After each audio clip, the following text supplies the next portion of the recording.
Character warp. In version 1.2, Blade or Kafka.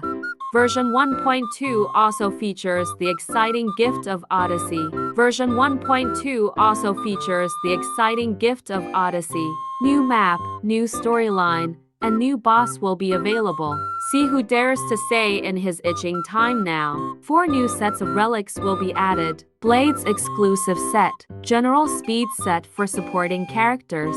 Resistance version of Fleet of the Ageless. And the crit set for the main DPS. As for the character event warp, the 5-star limited character of the first half will be Blade, featured by 4-star Arlen, Sushong, and Natasha. The second half will be Kafka, featured by 4-star Serval, Sampo, and new character Luca. First, let's analyze Blade. His core mechanism to deal DMG is to enhance basic ATK with his skill, which turns single-target basic ATK into AoE damage. His ultimate can lock HP at 50% and deal DMG, which is based on the total lost HP in a battle.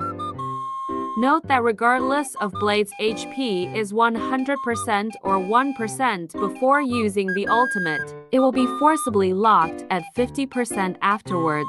All of Blade's skills revolve around burning HP for DMG output, so don't try to stack ATK, just focus on HP. But does large amount of HP mean that Blade is very tanky?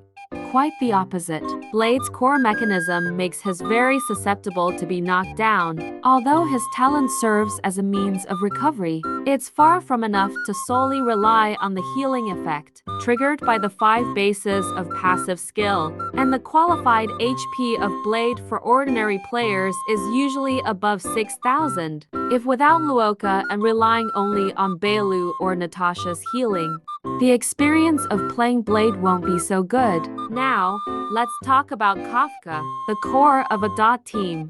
Her skill detonates all the dots on the target in advance and does not consume dot stacks. And the detonation DMG depends on the damage inflicted by the character applying the dot. The ultimate will inflict shock DMG and detonate it immediately. Noted that the ultimate with 0 Eidolon can only detonate the ongoing shock DMG. We don't know if Kafka's Eidolons will enhance her ultimate. Kafka's talent can make her release follow-up attack after teammates' basic ATK and apply the target with high-level shock effect the same as ultimate. It's obvious that though, Kafka doesn't need a support like Luoka. She relies pretty much on the proficiency of her teammates.